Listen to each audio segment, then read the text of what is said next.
What's goody YouTube? Today we got what I believe is the greatest sports anime of all time, Haikyuu. You know, we got Blue Lock, we got the basketball one, I think it's Kuroku. We also got many others, but I think Haikyuu's story is just so much better than the others. We got this 5'5" kid that was scrawny and little when he wasn't on no volleyball team on his middle school team. But out of nowhere, he has hops. He just jumps out of the sky, off the ground, like really high, just because he used to train harder than everybody else.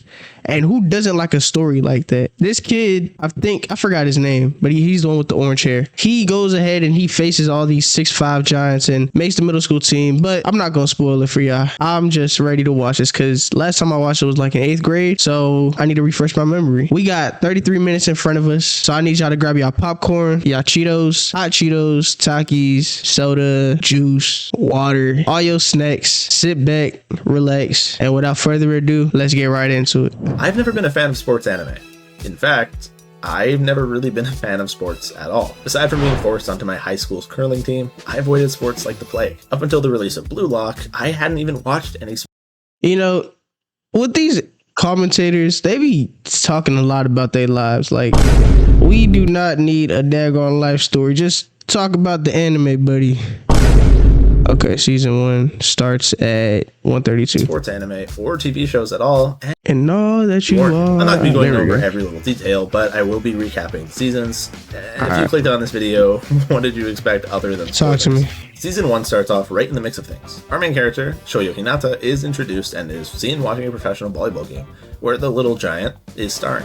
Hinata being short is incredibly inspired by his fellow short king representation, and right from the start we see his love for volleyball flourish. It pretty immediately cuts to Hinata at his first volleyball tournament, where his team is composed of, well, a bunch of people who don't play volleyball. You see, Hinata really wanted to compete, and he needed a team, so he gaslit all of his friends into playing with him. I'm gonna be honest here, they are better friends than I've ever been, because I would have to miss way more than a single day of school to make a fool of myself on a volleyball court. Hinata's team is paired against another school with a player known as the King of the Court, or Tobio Kageyama. It's pretty obvious what happens in this game, but despite getting absolutely clowned on, Hinata looks his friends dead in the eyes and tells them something that I've heard a lot from my 0 and 10 mid laner in League of Legends games. No FF can win, which is a blatant lie. But I respect the attempt. No FF After putting can his win. heart and soul into it and still losing, he vows to get revenge on Kageyama and declares him his rival. This is set up to be one of the strongest rivalries. You know, Hinata got some heart. That dude went ahead, went to the tournament with all his scrubby friends, and he went ahead and he went versus the best of the best. This dude's name is King of the Court for a reason. And he said no FF can win. What? What are we talking about? Hinata, go get him. In the series right from the get-go, and I cannot wait to see where it goes. Hinata moves on to high school, and right as he walks into the gym, it gets ready to meet his team, and well, look who the it is. The first few episodes focus on slowly building a bond between the characters, as well as introducing Karasuno's volleyball team. Hinata and Kageyama continue to butt heads, but as the team captain, Daiichi, forces them to play together, they begin to synergize and begin to actually kind of get along. We're introduced to other characters such as Tanaka Ryunosuke, and the two troublemakers are set to play alongside him in a practice match. Immediately, we see that Ryu is a bit headstrong, but an all-around. One thing he forgot was that Hinata was training hella. He was training like crazy. Like, this dude was outside playing with himself, like literally spiking the ball to himself off the wall and just da-da.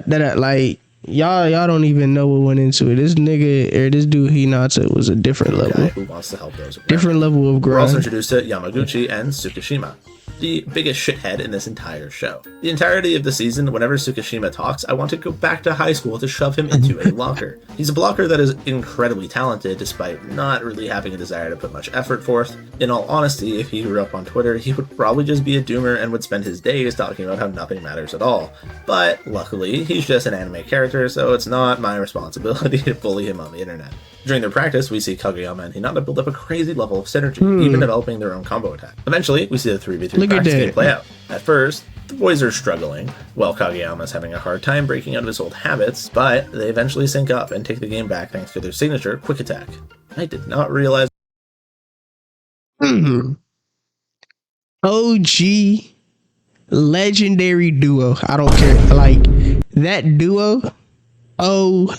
Godo. They just crazy. Like, they was killing everybody with that premeditated serve or set or whatever. As I was watching Pokemon. They was killing everybody and anybody. Joining Karasuno's team, we start getting into the first actual volleyball game. Karasuno is set to play against Aoba Josai, a rival school, on the condition that Kageyama is the setter for the entirety of the game. This is the first time we get to see a full team game play out, and is where I started to really get into the show. The game starts off by going fairly well, with Karasuno proving to be an effective opponent. And then, like any good anime, we're met with a crazy plot twist. It is revealed that Aoba Josai was not actually using their real setter. No. In the name of anime bullshit, their setter is actually Kageyama's old teammate, Toru Oikawa.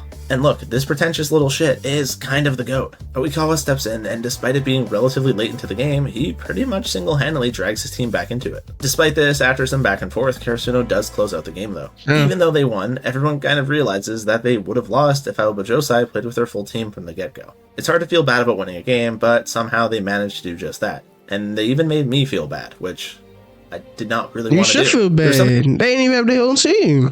They should definitely feel bad. I mean, feel good about the win, but don't take it for granted, because, like, don't get it twisted. If they would have played him again with the guy in the game, the whole game, think about the defeat that even I felt from watching the episode. And look at this dude. Up until now, we were led to believe that Hinata and Kageyama are practically unbeatable together. No one can measure up to them. With the eyes closed. Did y'all see that? He not hitting the key details. Y'all see the eyes closed? Do y'all see the eyes closed, y'all?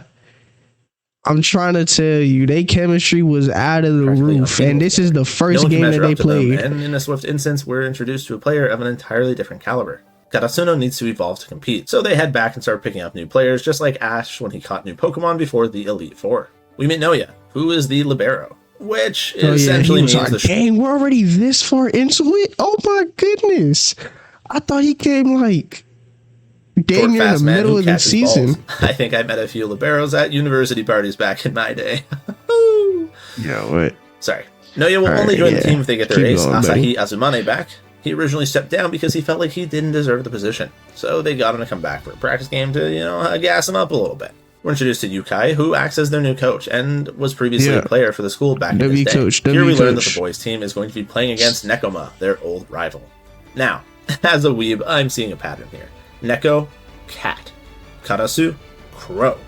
Cat beats crow, I think we just quit Wooler ahead. With another practice match, he didn't even come up with that pattern. They literally said it in the anime. Amongst the boys and some other old Karasuno players, the team is stronger, and after proving himself, Azumane joins the team. Oh, that's hard. Karasuno heads to the practice match against Nekoma. Hinata runs into one of their players, Kenma, and they immediately become BFFs. Well, sort of. Despite the game not really going in Karasuno's favor, we see the team evolve right off the rip. With him practicing and learning also, that Libero, the Libero dude with the orange shirt, he was like that. In the middle of this series, Hinata and Kageyama develop a stronger bond, and the other members also get their chance to shine. Even though they end up losing this nail biter, this anime made it seem like they come back stronger and are ready for the actually fun, which it is. We also see that Nekoma and Karasuno are developing a budding rivalry, and given the movie's branding, I have an inkling of an idea that we might see these teams play again together. Even though we only spent a bit of time with them, I'm excited to learn more about Nekoma, and more specifically Kenma. After a bit more practice, our boys' team is on to the Inter-High tournament, and we're off to the races. The first game of the tournament is wrapped up nice and quickly, showing us, and even opposing teams, that Karasuno is a force to be reckoned with. Now, onto their second series against Date Tech, a team that previously completely shut out the old Karasuno roster. Known as the Iron Wall, due to have stronger defenses, Date Tech is set to be a formidable opponent for the boys. With a nail-biting set from start to finish, we see Karasuno pull through the first set thanks to their new skills that they learned in previous practice matches. Whoever said practice doesn't pay off. Despite being in the lead, the opposing team is keeping up and applying enough pressure that they're essentially forced to close it out in the second set, or they'll lose due to exhaustion. Luckily, thanks to Asahi's skill, they're able to close out the set and win, despite this being one of their toughest matches yet. The boys are riding a crazy high, and without further ado, we're set to get our fabled rematch against Aoba Josai. Oikawa is, in my opinion, one of the coolest characters in the show. The mix of cockiness and skill to back it up. I'm eager to watch a full series of this play out, and I cannot wait to see. They needed their whole team to stop that one dude. I don't think anybody else on that team was actually good, but that one dude, and it was crazy. How he develops. Kind of like LeBron in his early Cavs days. He was the only good one, and they went all the way to the finals. Right off the rip, it's exactly like that. That dude was tough. Kageyama does what he can to keep his team in the race. It's clear that despite both teams being strong all around, the real stars of this show will be Oikawa and Kageyama, the battle of the setters. After some back and forth, Kageyama gets a little too locked in and goes Goblin mode, King mode, and starts treating volleyball as a single-player game and his teammates as NPCs, which quickly gets him subbed out. While watching his teammates and the substitute setter coordinate, he quickly realizes his faults, though, and High School Musical style gets his head back into the game. Both teams claim a set, and the score is tied going into the third. That was a good one. But Aoba Josai starts to claw ahead. I really like how Haikyuu doesn't spend a bunch of needless time during sets on every single point. It still makes them seem like every point matters, but it really keeps things flowing naturally and doesn't make it drag on. More shonen could learn a lesson from this. I am a huge fan of this. Players get subbed in. Yo, nah, he got a point. Naruto always did that with their animes. Like, they was going through the trees and they would like fly through the trees, like go from tree to tree, and they would do that for like dang near the half of the episode. I would be like, yo, where's the fighting at? Where's like, damn. I promise, I stand by it. Naruto could have been 30 to 40% shorter in terms of shows due to all the fillers, but not only that, due to all the times where like the talking and all the things in between is not necessary.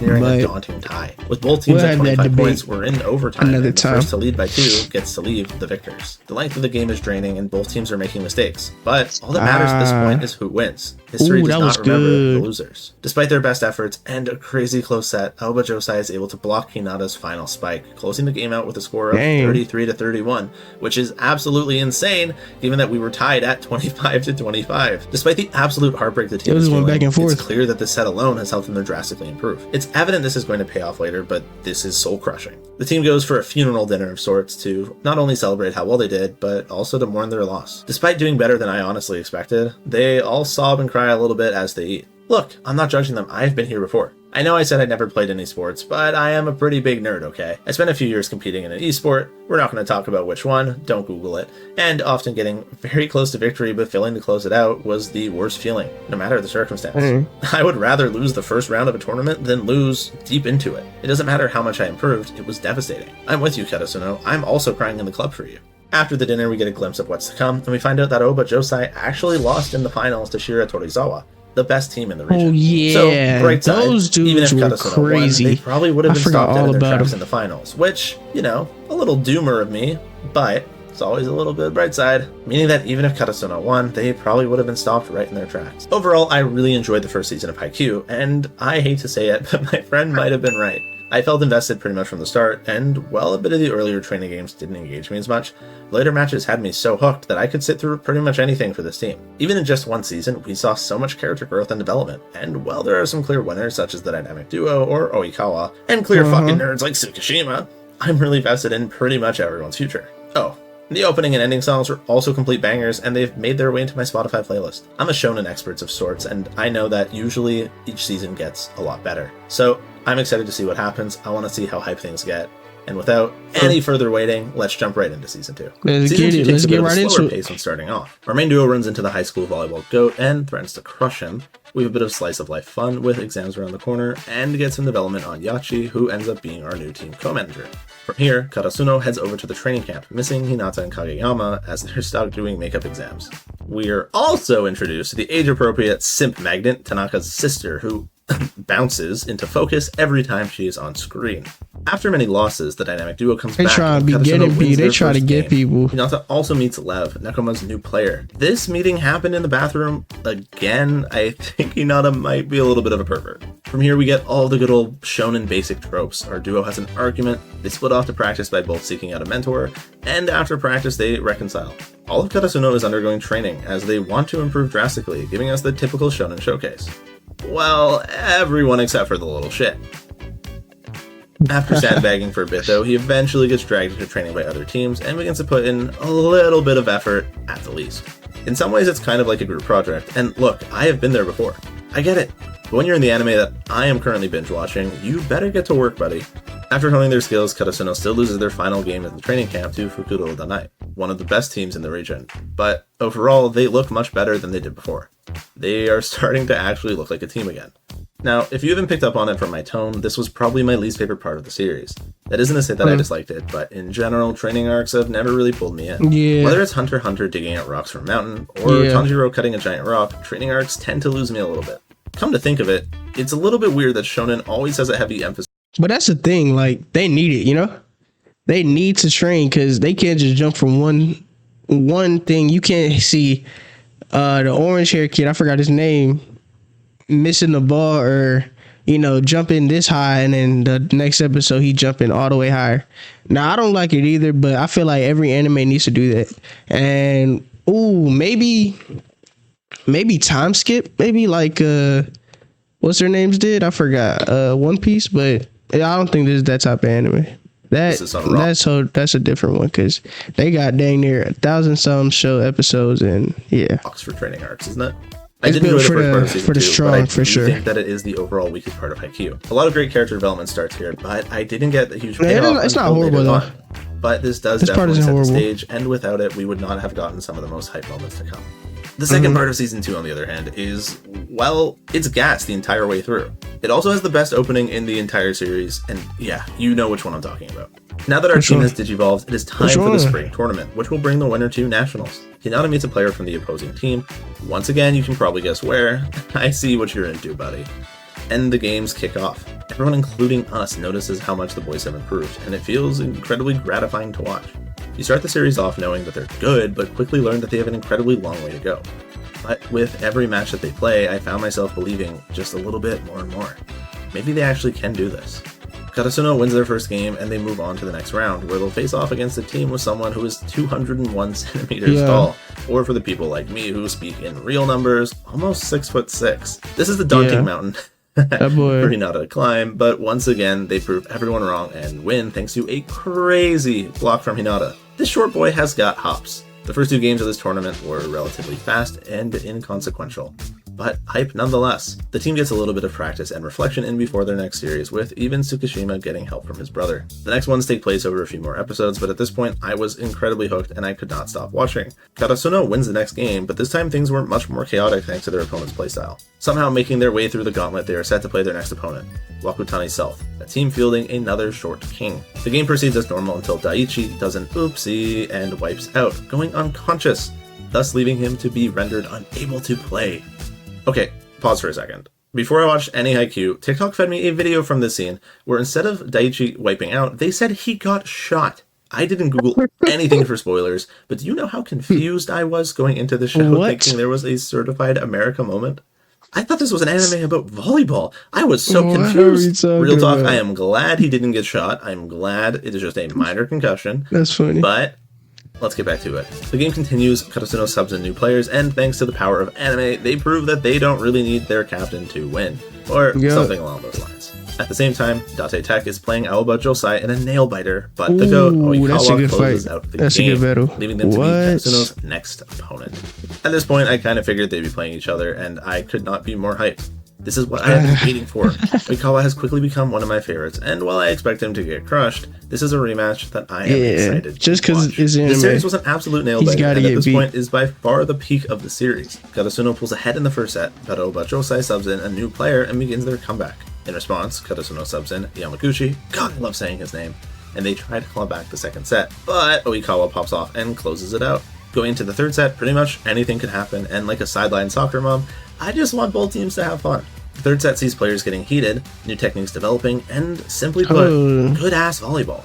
Karasuno takes the lead, and despite their best efforts, Aoba Josai simply cannot find an angle to win. I am pretty sure I jumped out of my chair when Karasuno won.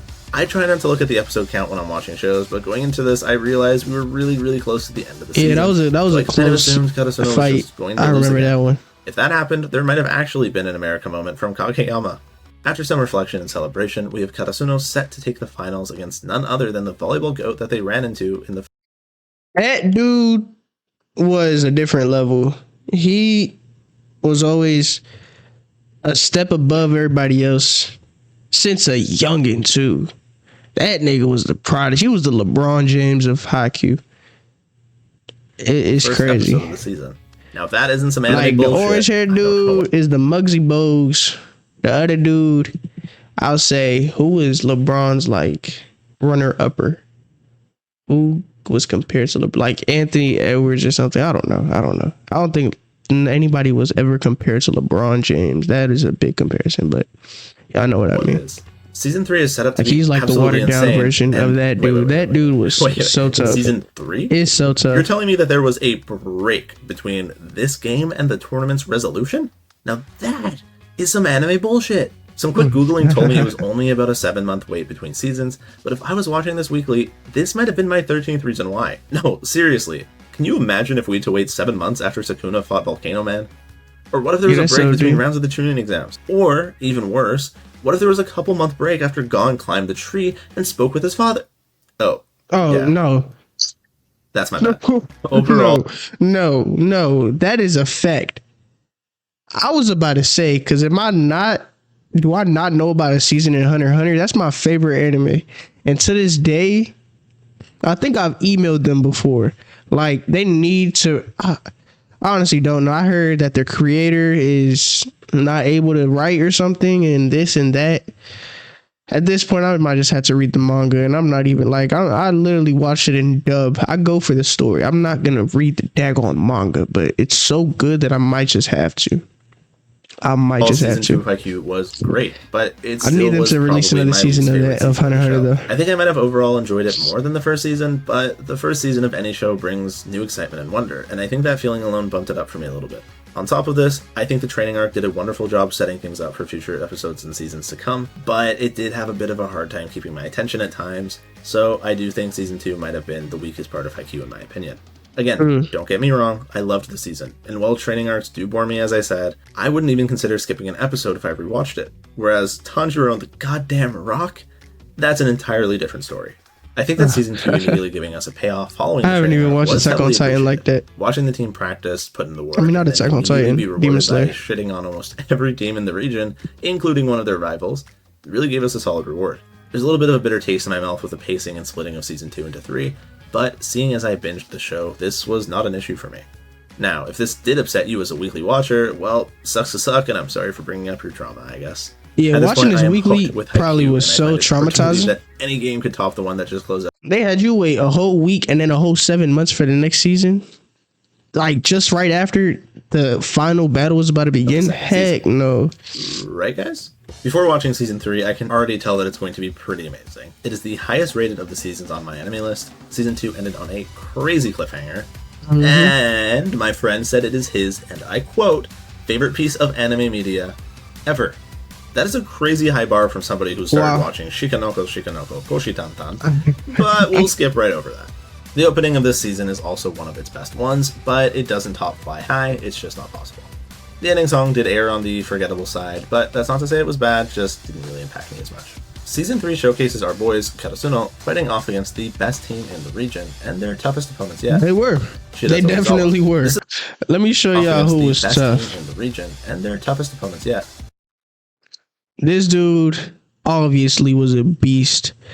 This dude was like a prodigy. Think of Lamine Yamal if y'all know soccer. Think of freaking, if y'all know basketball, think of Jalen Duren. Like, he came in at 18. He was like a freshman or something. He was tough, super duper tough, and I forgot about him. I think he was just simple, but this dude was crazy. I think he was a striker or something, or the hitter. I forgot. I don't know the names. And then this dude was like, alright. But this is the first time I honestly don't know what'll happen. I'm not even going to say it. Meaning the first team to win 3 sets will earn their spot at Nationals. The game starts off rough with Ushiwaka, the powerhouse, scoring nearly insane. The first set goes libero. As expected, with Karasuno this nigga was crazy. Dumpstered. They vow to win the second set, but our duo's quick is quickly blocked by the rock guy from My Hero Academia. Or in this I thought I'd seen him somewhere. This blocker will prove to be the first obstacle for the team to overcome, and his skill set has sent Kageyama in disarray. TLDR is that he's got the Sharingan and makes really, really good educated guesses. Yeah. Making him to be a pretty good blocker. While trying to navigate through the blocker, Ushiwaka continues to spike his team a ton of points. Somehow, that's why he was so tough. Tsushima helps his team coordinate the timing for a 3-man block. preventing the lead from getting too drastic. Oh my god, he's finally doing something. The set is neck and neck, and neither team can get more than a 2-point lead. Finally, Shida Torizawa starts to get impatient, and with impatience comes recklessness. And in this moment, none other than Tsukishima steps up to the net, having waited for this fated opportunity. He baits Ushiwaka into thinking there's an opening, and in the last possible second, the little shit moves his hand over to block the ball, denying the spike and winning the second set for Karasuno. This scene was interwoven with a perfectly timed flashback from Tsukishima telling Yamaguchi, "There's just no way I can beat him. I'm just hoping that I can stop a few of his spikes." The room is silent. Everyone is stunned. But suddenly, the crowd erupts into a cheer, and finally, Tsukishima lets out a victory roar, showing not only the audience, but also his team, that he's finally truly fallen in love with volleyball. This was not only the best moment in this season, but in my opinion, the best moment in the entire show. I have never switched sides so fast in my life. Went from being the biggest hater to, well... I like him. Yeah. This scene has been playing rent-free in my head for weeks, and I've even rewatched it about a dozen times. The feeling of helplessness being overcome by your own skill is unrivaled, and in this moment, I truly felt like I was watching a game. Very inspirational. I loved how he showed up that guy, and he was cocky too. So I didn't even like that. I didn't like the other guy. So I'm glad that he did that. That was so. I know I said I was hooked on the show previously, but this moment solidified Haikyuu as one of my favorite shows. This is where I fell in love with it, and this is what made me a true fan of the series. The third set came and went faster than me the first time I got internet access, and just like that, we are on to the fourth set. Before starting, Ushiwaka got a little shit-talking in with Hinata, berating him for not making up for his height with his skills. The fourth set starts and is relatively even as both teams are performing at their peak.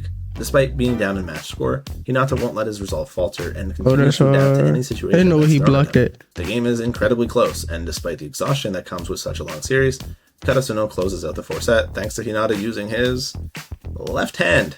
Improvisation, I like it. Finally, we are on the fifth and final set. This is the culmination of everything the teams have went through so far. Both teams have given it their all, and even some unlikely players have stepped up to claim fame for themselves. But at this point, tragedy struck. You see, I watched all of Haikyuu with somebody, and we sat down to watch season 3 together. We ran through the first 6 episodes in record time, and then they hit me with the only 4 words that I've ever heard that are worse than "your dad left us." That's right, they said, "I need to sleep." I couldn't believe it. There was only... I hate when they do that. Even though that's human nature, I don't care, man. Stay up, drink a Red Bull. We've about to finish this. Just think of if you watch an Attack on Titan and you at the part where, for example, where Eren got swallowed by the Titan, and there's like there's way more episodes and seasons, and you're like, and then they say, "I need to sleep." Yeah, okay. Let's see if you sleep. Go ahead, dump a bucket of water on her face. Like, 4 episodes left. We're starting set 5. How are we ending here for the night? Somehow, unlike them, I remained faithful and I waited for them to watch. It was the longest night of my life, and I don't think I have ever felt more betrayed. Anyways, set 5 only goes to 15 points, making it the shortest and fastest set yet. With an intense start, our newfound hero is injured by trying to block the Attack Titan's spike. This injury leaves Karasuno to fall behind heavily, but the team does everything they can to crawl back. They wrist too. Oh my goodness! Nah, y'all don't know how fast these balls be flying in volleyball. And these kids are the top of the top in high school. Face, allowing them to score a point. After a few synced attacks, Karasuno ties the game, leaving the audience and me at the edge of our seats. Right as the game nearly slips out of the team's hand, the man with the injured hand makes his reappearance. The game bounces back and forth, and finally we see one of the most intense and nail-biting rallies of the entire show. That was tough. For what seems like an eternity, the ball flies through the air with both teams doing anything they can to keep it from touching the floor. Finally, in one of the most satisfying conclusions in anime, Hinata awakens his third eye, and he can see the path to victory so clearly. With one final spike, he aims to close out the game, and despite a player on the other team receiving the ball, it falls short and hits the ground. Finally, it's over. Karasuno has qualified for nationals, and here I am in my room alone, they didn't win too? cheering like a 14-year-old girl at a Taylor Swift concert. The season wraps up with celebrations and a look forward. And oh boy, another training camp for Kageyama. But with the ultimate payoff of Nationals coming up soon, we're likely to see familiar faces. Season 3 of Haikyuu quite literally changed my entire perspective on the show. Thanks. While I was already really enjoying it, the culmination and payoff that we received multiple times throughout the season made the entire journey worth it. I rewatched clips from this game more times than I can count, and I even gave up on Oikawa and replaced him with someone that I hated up until now. My friend was right. He was more than right. This season of Haikyuu was peak. This is one of my favorite pieces of anime, and despite me loving the rest of the show, this season completely blew it out of the water.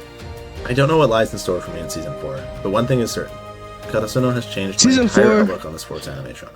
In my opinion, wasn't that good. Challenge set up for it, to stand alongside the masterpiece that was Season 3. I know from a personal perspective, it is nigh impossible for me to enjoy this season more than last. But this show has had an amazing track record so far, so even with the training arc to start it off, I am sure I'll enjoy it. Season 4 starts off with Kageyama prepping for his training camp, and a big reveal. Tsukushima is also invited to a different training camp. Hinata throws a little bit of a temper tantrum and sneaks into Tsukushima's camp despite not being invited. He ends up getting to play as ball boy to practice away from Kageyama. At the same time, the rest of Karasuno is running drills and practicing on their own. The training camps go as expected, showcasing the players evolving even further, and Hinata, despite being pushed around as the ball boy, using the time to improve at receiving. At Kageyama's camp, we get to see a few more people who will pop up later at Nationals. After the camps resolve, Karasuno gets a practice game in with Date Tech, and finally, we are off to Nationals. Immediately as the team arrives in Tokyo, you forgot to tell him that the orange-haired kid went ahead and he was playing with him too. I think he eventually started playing with him and got better. We were met with familiar faces, such as Nekoma and other teams that we've seen before. Oh yeah, these that Silverhead dude, y'all gonna see. Slice of life roleplay. We are off to the races. The first game shows Karasuno struggling to adapt to both the setting and their newfound skills, but after some back and forth, they break through the learning pains and move on to the second round. Before the next game, Hinata meets another short king, Hoshiyumi, who, by the law of height, instantly becomes Hinata's new rival. We also get a little bit of Tanaka lore and a little bit of a lovey-dovey confession rolling. So wholesome. The next round opponents, Inarizaki, are set to be one of the toughest yet, featuring another dynamic duo, but this time in the form of twins. I do not remember this. Osamu Miya. In the game against this team, the crowd goes buck wild, causing a crazy uproar with their cheering and support for their team. The crowd goes quiet whenever it's their turn to serve, and start booing and screeching whenever Karasuno is up to serve. How is this allowed? How is it not cheating to have a third party who isn't playing try to distract players? Can I just sit in the audience and scream like a banshee anytime the ball ends up on the enemy team's side? Not just get kicked out? I mean, clearly it was okay, and Karasuno ended up having their own cheer squad, well, band, pull up later on. Nah, let me tell ya, these fans, they went over the top. I don't know one volleyball audience fans that go over the top like they did in this. If y'all could tell me of one, like when I tell y'all, if y'all could tell me of one, tell me in the comments. But when I tell y'all, these people were like having big posters. They were saying like, for example, Date Tech, DATET, like they was saying chants and all that. It was crazy. It got me more immersed into the anime. But this was baffling to me. The game continues and is as intense as ever. The twins and their team are popping off, and they even copied Karasuno's quick attack. Even they twins, they've been playing for a minute. I don't know. And even Yamaguchi popping off with a service. That was tough. We know getting a little bit of a mental breakdown from Tanaka after he feels like he's dragging the team down. But after an incredibly motivational moment, he pulls himself together and brings it back in one of the most inspiring moments of the series. Wow. Seriously, up until now, I sort of viewed him as kind of a gag character. He had an impact on a lot of games, but to me, he was kind of just there as a tool to progress the games and bond characters in between them. Suddenly, we're giving an incredibly random perspective change, and now we are watching Nekoma's game. This would put the Jujutsu Kaisen author to shame. Manga readers know what I'm talking about. And if you don't, let's just call it a stand-up comedy special. Nekoma's game is once again intense, with the opposing team trying to crush Kenma mentally. It ends up being another nail-biter, but despite the lack of effort Kenma would typically exert, I don't think they blew a team out ever. They always playing in nail-biters. It ends up being another nail-biter, but despite the lack of effort Kenma would typically exert, he pushed himself to the point of collapsing, bringing his team to the victory. Foreshadowing, oh, snap, perhaps? they won? Boom, whiplash, we're back to Karasuno. Oh. Inarizaki High is proving to be more formidable than expected and is pulling new tricks out of their hat, backing our boys into the wall. Momentum bounces between the two teams, and both are showing that they clearly deserve to be at Nationals. We get some backstory on the other team and see their motivation for winning, but remember, nothing is more powerful than a little bit of yaoi bait. so I'm sure Karasuno will win this. Despite my last sentence, Karasuno No does cap. drop No matter what, Karasuno's about to win, I the think. second set. Though. I'm not, My actually bad. don't remember. Everyone gets to shine a little bit in the third set. Nishinoya gets his pop-off moment, the twins continue to dominate the court, and everyone else finds a way to shine. As the third set gets incredibly close, we get to see Hinata's ball boy practice pay off, with him making some of the craziest saves in the series, keeping his team in the game. But it isn't enough, and they are still struggling to gain a lead. We get a few back and forth rallies, a few more pop-offs from, well, pretty much everybody, and the game drags on to the late game. At this point, I'm pretty sure the score was above 30 for both teams. Finally, in the last play of the game, the ball is about to hit the floor, and to my surprise, none other than Tsukishima dives for it, which, at the start of the series, I would have bet my entire bank account of $25 whole that we would never see him do. He ends up saving the ball, but barely keeps it in the air, leaving Daichi to go crazy and barely get it onto the other side of the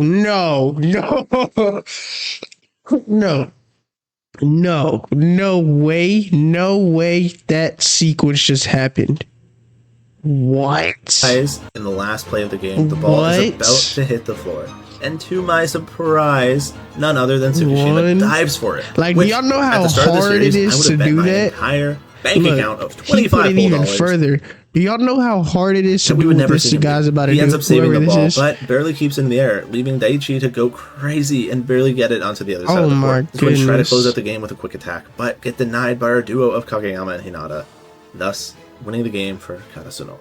While this game might not have bested the Season 3 masterpiece, it was still incredible and had me biting my nails the entire time. Seriously, do not look at my hands, they are disgusting. With this, Season 4 reaches its end, and the stage is set for the Battle of the Garbage Dump to take place. That's right, Karasuno will be facing off against Nekoma. Overall, Season 4 was a fitting end to the seasons that are currently available for Haikyuu. The games at Nationals lived up to the hype and standards that the show has set. Even though I knew Karasuno would win the rounds to face off against Nekoma due to the movie's existence, part of me still believed they could lose at any point. Haikyuu does a phenomenal job at building tension and setting the stakes. Despite being a show about high school volleyball, there really is a suspension of disbelief where I'm forgetting that I'm watching a shonen. Obviously they were going to make it to Nationals, and obviously they're going to do pretty well there. Sure, No, their story development was A tier. Story development, whoever wrote it, they did a great job immersing the audience and just keeping them in, because I was eyes glued to the screen when I first watched this, and might not win. I don't even look know how long it took Ash to become the champion. I binge watched it too. Always the thought of, what if this isn't the time? What if they lose here? Haikyuu has had me more hyped and engaged big than most thing. Even though you knew they was about to win, you like, what if? I've seen recently. It's crazy. It's consistently been incredible. It's very clear why fans of the show are so diehard about it. But there's still one more thing to discuss, and that is the movie. I've gone to the theater to watch a lot of anime movies. From Makoto Shinkai movies to Jujutsu Kaisen 0, I have seen a lot of them. This is not my first time around the block. I am a firm believer that Mugen Train completely trolled the anime industry by making so much money that every show is going to get a movie now. And I am not just saying this as a Chainsaw Man fan who is eagerly waiting for the next part of the series. Regardless, anime movies tend to have a higher budget and as such end up being pretty good. Well, most of the time, at least. I ended up catching the Haikyuu movie towards the tail end of its run, meaning most of the diehard fans had already seen it. I bought my movie tickets the morning of the showing, about 8 or so hours before seeing it. At this time, my friend and I were the only people who bought tickets. Now, when I say that when we got to the theater that every seat was taken, well, I'm lying, because there was 2 or 3 seats open. Regardless, for any film to be packed at one of its last showings is a testament to not only the quality of the show, but also the dedication of the fan base. What? There's no way I didn't even think people actually watched anime movies in the actual movie theaters. But there's no way at the tail end of the anime, when it's about to leave the theaters, the seats are still full. I took a friend with me to see this movie, outrageous. And he had never seen Haikyuu. And aside from me dragging him, kicking and screaming to see Weathering with You, he practically hasn't seen an anime since Sword Art Online. For some reason, he was willing to go though, so screw it, let's play volleyball. The Garbage Dump Battle movie was, in all honesty, phenomenal. The pure quality, the cinematography, and the passion that leaked from this movie was stunning. I've spoken highly about the animation and sound design before in this video, but the movies was on another level. Maybe it was the theater experience, or maybe I'm coping, or maybe the budget bump really did help. But either way, it was insane. The movie took an interesting narrative turn, and while it did focus on both teams, it leaned more from Nekoma's perspective. In fact, leaving the movie, my friend thought Kenma was the show's main character. I thought this was an incredibly brave choice, but also an incredibly great decision. You see, we've gotten background development on pretty much every character on both teams at this point, but obviously, we spent most of the time with Karasuno. Nekoma has been painted as the rivals this entire time, so by leaning towards them as the focal point, we have to see things from a different point of view. I found myself rooting for Nekoma at most points of this game. The series wasn't nearly as intense as some of the other games, such as the one in Season 3 or the last of Season 4, but it still was incredibly hype. That is to say that there were some moments in the game that did feel a bit rushed, and I think the movie could have done with an extra 20 to 30 minutes of screen time. Some of the points felt glossed over, but make no mistake, the ones that they did focus on, they poured their absolute heart into. In fact, the last point of the game might be my second favorite moment from the series, right behind little shit becoming my goat. During the series, we see Kenma ignite a spark in his eyes and develop a love and passion for volleyball, much like Tsukishima did in Season 3. It's clear that playing against Hinata in a game where the losing team stands to lose, well, everything, lit a fire in Kenma, and he had more fun than he's ever had before playing volleyball. While Haikyuu focuses on a lot of different perspectives, it's clear that Hinata and Kageyama were the intended main characters of the series. But Hinata also shines as a supporting character. Right from the first episode, we see him inspire his friends. That's his name, Hinata. Never really played volleyball before, getting them to continue trying their best in a situation where they never will come back from. We see Hinata inspire people many times throughout the series, with Kageyama converting his playstyle to match Hinata's, Tsukishima deeming himself as less talented than Hinata, but still using that to push himself further and further. And then finally, in this game against Nekoama, it's no different. Hinata's pure passion for the sport, his love for volleyball, brought out something in Kenma that no one else could do. In fact, after the final heart-crushing point is scored, Kenma gets ready for the next serve, only to be told, hey man, the game's over, it's done. Kenma didn't want it to end, and neither did I. I could have watched 10 more sets. You could have made me watch another training arc in between, and I would not have complained. Overall, I think the Haikyuu movie would have benefited from a longer runtime, as I said, but I think I can safely put it as my second favorite piece of Haikyuu-related content. I can't believe that I put off watching Haikyuu for so long, but in some ways, I'm kind of glad that I did. Being able to experience this masterclass of a show in one swift binge made the experience that much greater for me. Hinata even inspired me and left me with a Vision is definitely worth it. But card games suck, so I'm going to stick to everything. Video essays. On that note, I love working on this video and want to make many more like it. Let me know in the comments what shows you think I should binge next. Haikyuu left a permanent mark on my heart, and if this video had 1%... Man, commentary was alright. It was cool. It was pretty good. He got the main details. He kind of left out some things on the side, but nonetheless, he did bring everything together and said the essence of what Haikyuu was. And in my opinion, it's the best sports anime. We could argue in the comments. Like Kuroko, it was cool, but we got people shooting full court shots. I'm not even about to get into it. Just tell me in the comments if you want to argue. But Haikyuu was a great anime. I'm not gonna lie. Man, the story behind it, behind the orange-haired kid, I forgot his name again. Hinata, something like that. That kid was freaking... He went through it every single step of the way. And that's anime. That's what I like about anime. Like, it's going to teach you a story. It's going to show you something. It's going to show you resilience. It's going to show you, not to give up and all that. And you can always take a lesson from that. But man, if y'all like this video, then go ahead and like the video. If y'all got any comments, then go ahead and put it in the comments. And we on the way to 1,000 subscribers. So go ahead and hit that sub button, please. And I'm going to see y'all in the next one. Peace.